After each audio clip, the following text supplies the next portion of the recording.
Hi everybody, welcome back. Here's the final on the Revell Ferrari 612. I've got to say this was actually a pretty enjoyable build, except for the hood. I had a lot of issues with the hood. It won't close. I'll show you in a second. But overall, enjoyable build. Oh, and other than the first kit not having any of the chrome pieces in it, and having to pick up the second one to finish the first one, yeah. Everything, other than that, everything was fine on this. If you're going to go out and get it, you will enjoy building this kit. It went together very, very well, very easily. And I had a lot of fun.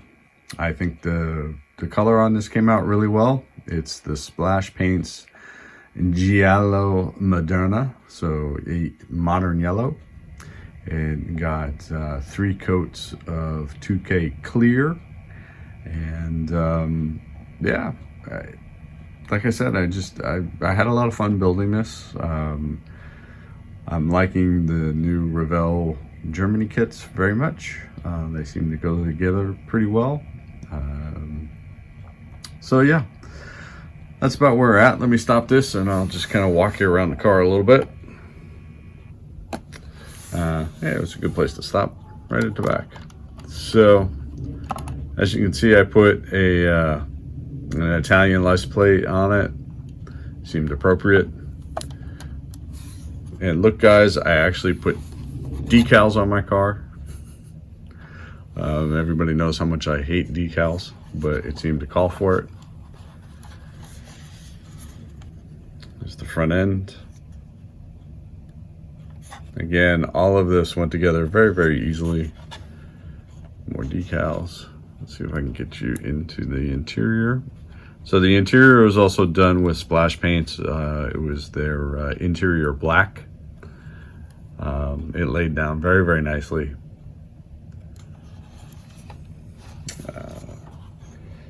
I'll show you what happens with the hood. So initially, let me bring this up so you can see, here's the engine. Engine went together well. In fact, the whole compartment went together very, very well and actually fit very, very well together. But what ended up happening is when I got the hood on it, well, there's a magnet in there now holding this down, but it would sit up like this, like it was bowed. So I ended up putting a little metal washer down in there, and I put a little earth magnet up at the top.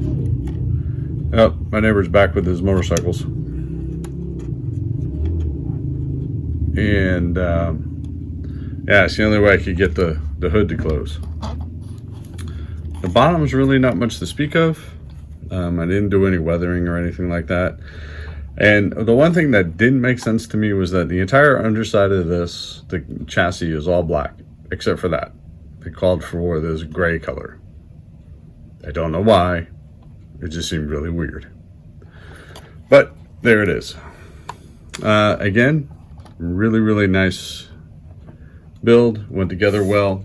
I'll put up some stills at the end of this video so you can take a little bit better look at it. And yeah, I like it. I was even able to get the glass in there without leaving my finger smudges all over it. So there we go. All right, everybody, have a wonderful week. I want to thank all my subscribers, new and old, for sticking around and liking what I'm doing here. Also, please like, comment, and share the video if you feel it's appropriate. And just a reminder, I will be on vacation. So I will not be around a whole lot, so you won't see a whole lot of content from me for a little bit. But once I get back, I will start building and painting again. So until then, everybody have a wonderful time, stay safe, and I will talk to you all soon. Bye.